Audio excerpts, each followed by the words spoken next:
Assalamualaikum warahmatullahi wabarakatuh.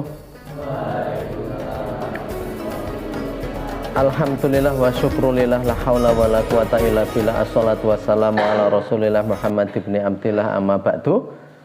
Kita lanjutkan ya. Ini kita akan berpindah ke topik yang lain, yakni tentang kita itu berteman dan bersaudara, bersahabat. Dalam bahasa Indonesianya bersahabat.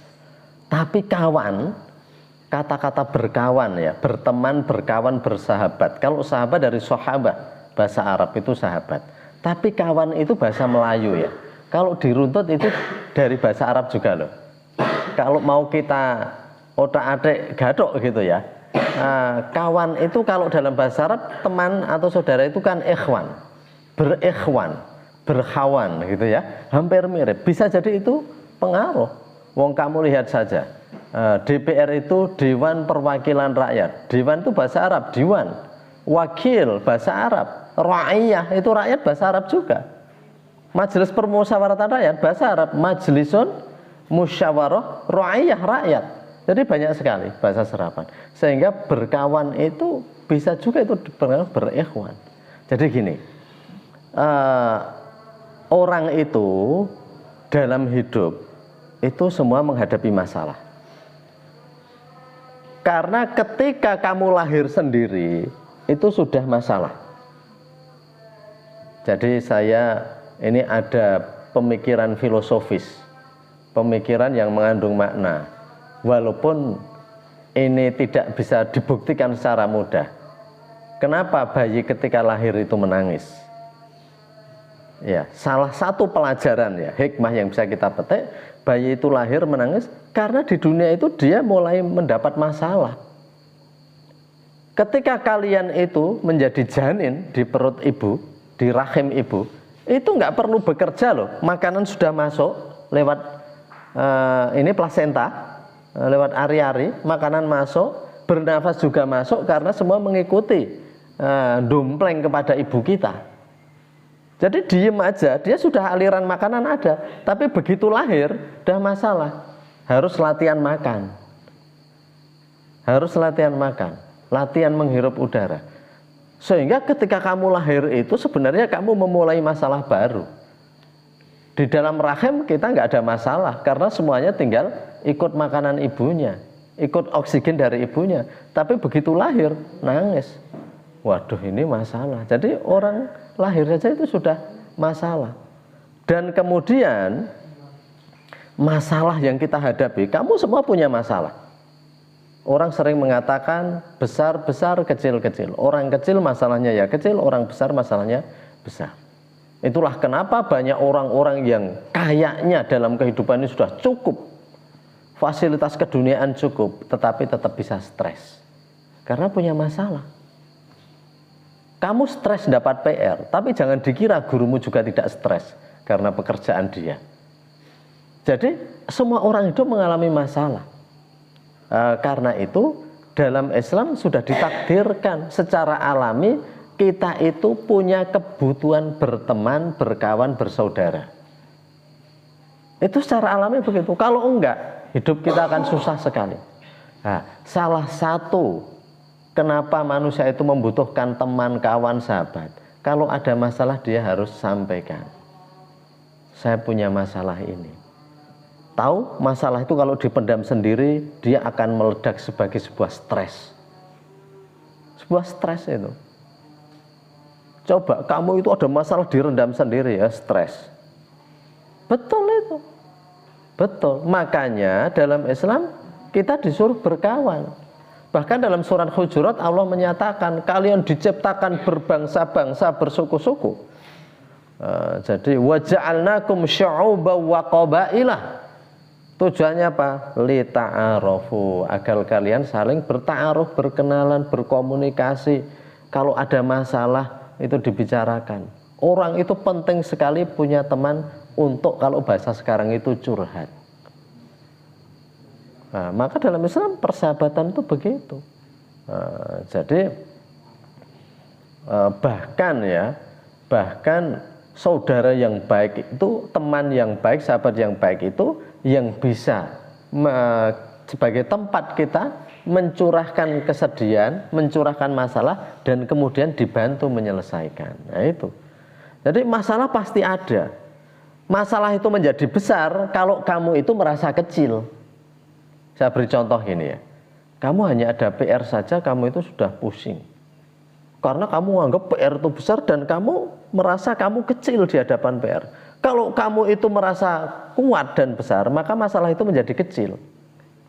Itu betul. Jadi nggak ada masalah besar dan kecil. Yang ada apakah kita itu merasa besar atau merasa kecil di hadapan masalah. Kalau kita itu merasa kecil di hadapan masalah, seperti orang, waduh nanti mau makan apa ya? Dipikir. Nah, itu jadi masalah besar karena kamu merasa kecil di hadapan makan. Sudahlah, makan mesti ada. Kamu turun ke sungai itu bisa nangkap ikan. Loh. Jangan ikannya Pak Hadi itu loh yang di Keramba ya. Kamu kan bisa cari ikan. Itu saja, kamu nggak usah memelihara, kamu bisa nyari. Nah, jadi misalnya saja begitu. Sehingga kalau kamu itu PR, kamu hayati. Loh, memang pantasnya anak itu ada PR. Pantasnya anak itu ada tugas. Kenapa harus sedih? Kalau kamu semakin besar, maka masalah semakin kecil. Coba banyak orang stres menghadapi masalah, terkadang masalahnya itu hanya kecil. Tapi karena dia menganggap masalah itu besar dan dia itu kecil. Itu orang-orang yang kerdil menghadapi masalah itu begitu. Apa dikira panti nggak menghadapi masalah? Harus membangun sekian dengan biaya miliaran. Nah, itu masalah. Tetapi harus kita anggap kecil itu. Bahwa Allah itu maha pemurah. Allah itu maha pemurah. Loh, dikira kamu umpamanya sehari itu butuh beras berapa? 50 anak lebih itu setiap hari kan butuh beras banyak sekali. Itu dari mana datangnya beras? Ya Allah itu ala kulli syai'in qadir. Allah atas segala sesuatu itu maha kuasa. Nyatanya kamu nggak pernah kehabisan beras untuk makan. Malah kamu kebanyakan beras untuk makan. Itu tinggal masalah itu, kita itu merasa besar di hadapan masalah, atau masalah itu kita anggap besar sekali dan kita kecil. Jadi coba kamu bisa saja masalah kecil kamu anggap besar. Kamu di sini itu sendiri jauh dari keluarga. Waduh saya kok sedih sekali ya. Teman-teman saya itu kok hidup sama keluarganya.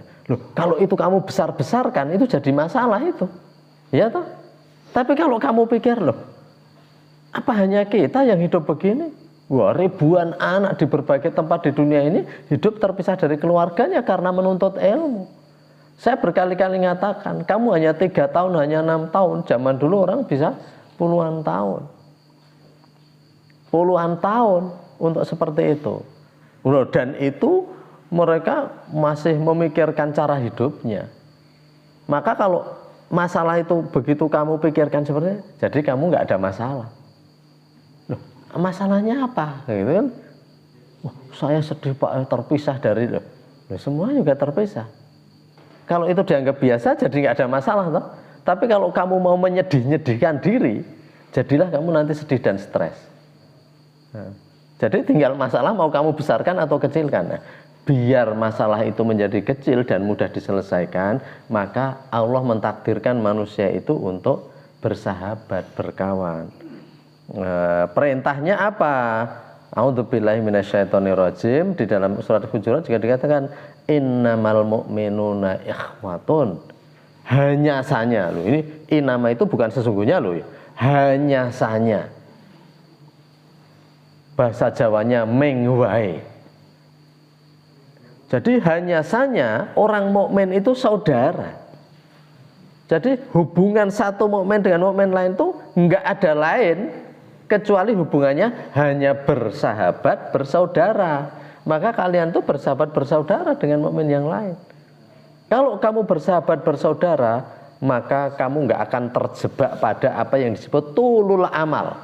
Tulul amal itu panjang angan. Panjang angan itu seperti yang tadi saya contohkan. Kalau kamu mikir, waduh sedih sekali saya ini bertahun-tahun ini hidup begini. Wah, kamu menghayal terus. Menghayal, kayaknya kamu sedih sekali. Jadilah kamu sedih betulan. Itu namanya tulul amal. orang yang panjang angan, khayalan itu diikuti.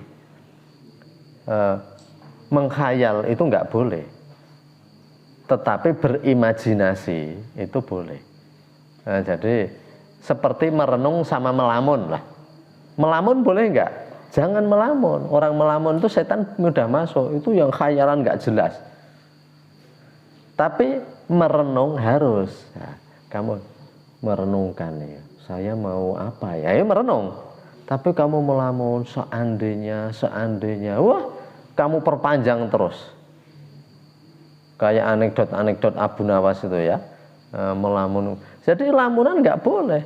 Orang lamun itu temannya setan nanti. Setan bisa masuk. Tapi merenung penting. Merenung itu berpikir, bertadabur. Kamu perlu sendiri berpikir. Iya, saya sudah usia sekian. Apa ya yang saya dapat? Saya di Baitul Qawam ini sekian tahun. Ilmu yang saya dapat apa ya? Merenung begitu penting. Jadi innamal mu'minuna ikhwatun. Kita itu harus bersaudara. Bahkan dalam hadis dikatakan al muslimu akhul muslim. Satu muslim itu harusnya saudara bagi muslim yang lain. Nah, itu begitu. Sehingga dengan ukhuwah yang kuat, maka masalah itu akan menjadi kecil. Beban itu akan kita pikul bersama. Itulah pentingnya kita bersahabat dan berkawan. Jangan bermusuh-musuhan. Jadi pepatah klise, pepatah yang sudah sejak SD diajarkan, bersatu kita teguh, bercerai kita runtuh. Jadi dicontohkan sapu lidi itu kalau banyak itu menjadi kuat sekali, walaupun kalau satu itu mudah sekali dipatahkan. Maka kamu harus berkawan, bersahabat sebanyak mungkin yang bisa. Orang itu kalau berkawan dan bersahabat sebanyak mungkin, maka banyak peluang-peluang positif yang bisa jadi akan kamu dapatkan. Oh, itu sahabat saya. Kalau kamu punya banyak sahabat dan kenalan sepanjang jalan ke sekolahan kamu misalnya, kamu sepeda gembos saja ada yang nawari, Dek, gimana saya boncengkan? Nah itu, karena tahu kamu baik sama orang di sana, menjalin persaudaraan. Loh, Pak, Baitul Qawam ini banyak sekali dibantu orang itu karena begitu. Oh, itu para pengurus bersusah payah mengumpulkan dana sedikit demi sedikit untuk membangun itu. Nah, maka kemudian orang yang kenal memberikan. Bahkan ada orang nggak kenal memberikan. Loh, kamu bisa bayangkan bangun 3 lantai. Itu biaya yang besar itu. Tapi tadi ya, itu berkawan bersahabat penting sekali kamu. Ketika tua nanti, kamu pun akan ingat sahabat-sahabat kamu ini. Ada masalah, kamu bisa minta tolong. Jangan merasa rugi kalau menolong orang. Kayaknya rugi, tapi sebenarnya kamu menabung. Kamu sedang membuka deposito. Nah, gitu. Wah, teman saya Rahmat ini perlu pertolongan, kita bantu. Bukan rugi, ini saya sedang menabung deposito. Kalau deposito kamu banyak untuk di akhirat, ketika meninggal kamu nggak perlu khawatir. Menjelang mati itu ibarat gini, kamu selalu nabung, punya ATM, itu kan enak saja. Ayo pergi sekarang. Ya, tenang saja, wong di ATM ada kok. Nanti ada butuh apa-apa gesek. Masuk toko mbak duit gesek. Masuk ini gesek. Ini seperti pernah saya contohkan ya. Saya bisa dapat kartu kredit syariah itu yang geseknya bisa 40 juta, platinum kartunya yang saya sebutkan. Jadi kalau saya sering cerita ke kamu, kalau cuma mau beli motor yang harganya 40 juta, nggak bawa duit bisa, langsung gesek. Nah, orang yang ketika di dunia itu banyak membantu teman-temannya, itu sudah menabung seperti itu. Makanya ketika mau kembali ke akhirat, itu ibaratnya sudah bawa ATM. Ada orang menjelang meninggal takutnya bukan main. Waduh, karena merasa nggak pernah nabung. Makanya persahabatan itu jalinlah. Berilah kesan yang baik bagi teman-temanmu. Jangan mengundang permusuhan. Jadi secara alami kamu hidupnya nanti juga akan mudah. Karena memang naluri manusia itu bersahabat, berkawan, dan berteman. Ya sudah ini saja ya. untuk kali ini. Ada kurangnya saya minta maaf. Nanti kita lanjutkan di lain kesempatan. Nastaghfirullah li wa lakum. Assalamualaikum warahmatullahi wabarakatuh.